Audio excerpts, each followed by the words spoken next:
చంద్రబాబు నాయుడు గారి working style ఎట్లుంటుంది?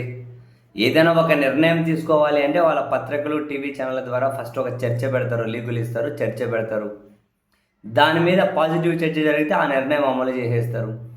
దాని చుట్టూ కనుక ఏమైనా వ్యతిరేకత కనిపిస్తే తూచు మేము అటువంటివి ఏమీ అనుకోలేదు, అవి ఓన్లీ రూమర్స్ మాత్రమే, పత్రికల వార్తలు మాత్రమే అని చెప్పి కొట్టిపడేస్తారు.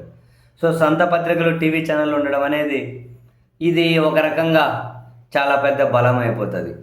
తాజాగా కూడా అంటే వీళ్ళు ఫస్ట్ నుంచి కూడా గ్రామ వార్డు సచివాలయాల మీద ఏదో ఒకటి చేయాలనే ఆలోచన అయితే ఉంది. దాన్ని సంస్కరిస్తారా, లేకుంటే మరొకటి చేస్తారా? కొన్ని రోజులు పేర్లు మారుస్తాము అని చెప్పి అన్నారు. వాటిని విజన్ యూనిట్స్ అంటాము అని చెప్పి స్వయాన ప్రభుత్వ పెద్దే చెప్పారు. మళ్ళీ ఆ తర్వాత తూచి మేము అట్లా అనలేదు అని చెప్పి ఇంకెవరో వచ్చి దాని క్లారిఫికేషన్ ఇచ్చారు. సో మొత్తం మీద గ్రామ వార్డు సచివాలయం అని కనిపిస్తే జగన్మోహన్ రెడ్డి గారే కనిపిస్తారు కాబట్టి ఆ ముద్ర లేకుండా చేయడం కోసం ఏదో ఒకటి చేస్తారు. కావాలంటే ఈరోజు వారాంతపు పలుకుల పత్రిక చూస్తే గ్రామ వార్డు సచివాలయాలను ప్రక్షాళన చేయాలంటూ రాసుకుంటూ వచ్చారు.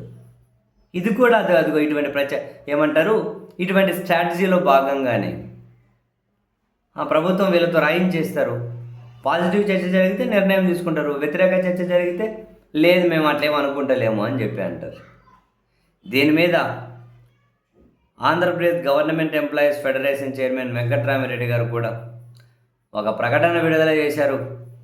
సచివాలయాలను నిర్వీర్యం చేసే కుట్రలు మానుకోవాలని, ఒక కుక్కను చంపడానికి దానిని పిచ్చిదానిగా ముద్ర వేసి ప్రచారం చేసి ప్రజలను నమ్మించి దానిని చంపడం దుర్మార్గులు చేసే పని అని, ఇలాంటి దుర్మార్గులు ఇప్పుడు గ్రామ వార్డు సచివాలయాలపై పడ్డారని, వాటిని నిర్వీర్యం చేసే కుట్రలకు తెరదీస్తున్నారని, గ్రామ వార్డు సచివాలయాలపై పత్రికల్లో వస్తున్న వరుస కథనాలు అందులో భాగమే అనే అనుమానాలు కలుగుతున్నాయి. అనుమానాలు ఎందుకు? వాళ్ళు రాసేదాని చుట్టూ కనుక పాజిటివ్ చర్చ జరిగితే నిర్ణయం తీసుకుంటారు, లేదు అంటే ఇంక దానికి తగ్గట్టు నిర్ణయాలు తీసుకుంటారు. వాళ్ళ ఆ ప్రభుత్వ అనుకూల పత్రికలో వార్తలు వచ్చాయి అంటే ఏదో ఒకటి లేకుండా రావు, దాని వెనక ఏదో గూడు పుట్టాని లేకుండా.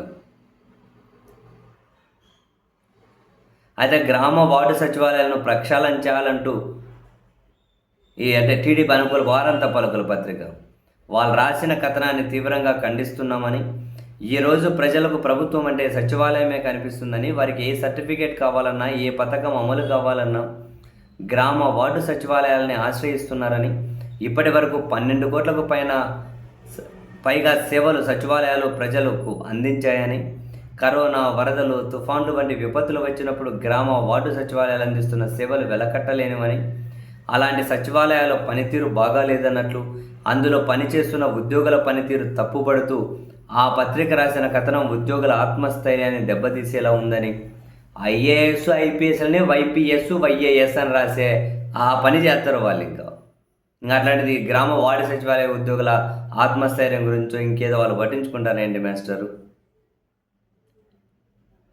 గ్రామ వార్డు సచివాలయ ఉద్యోగులకు చాలా సమస్యలు ఉన్నాయని, కొన్ని కేటగిరీ ఉద్యోగులకు సర్వీస్ రూల్స్ లేవని, ప్రమోషన్ ఛానల్ లేదని, ఆఫీస్ టైమింగ్స్ లేవని, సెలవు రోజులో కూడా 24 గంటలు ఏదో ఒక పని వారిపై రుద్దుతున్నారని, ఏదో ఒక సర్వే పేరుతో రోజు ఇల్లు తిప్పుతున్నారని, గతంలో వాలంటీర్లు ఉన్నప్పుడు ఏ సర్వే అయినా 1-2 రోజుల్లో కంప్లీట్ అయ్యేదని, ఇప్పుడు ప్రభుత్వం ఓటీపీ, బయోమెట్రిక్ అథెంటికేషన్ అని కొత్త గైడ్లైన్స్ ఇవ్వడం, వాలంటీర్లు లేకపోవడం వల్ల కొన్ని సర్వేలు నెలల తరబడి సాగుతున్నాయని, ప్రభుత్వం సర్వేల పేరుతో ఎంత ఒత్తిడి పెడుతున్నా ప్రజలకు ఇబ్బందులు కలగకూడదని సచివాలయ ఉద్యోగులు అన్నీ ఓర్చుకొని కష్టపడుతున్నారని, అలాంటి వారిని విమర్శిస్తూ కథనాలు రాయడం దుర్మార్గమని ఆయన ఖండించుకుంటూ ప్రకటన రిలీజ్ చేశారు.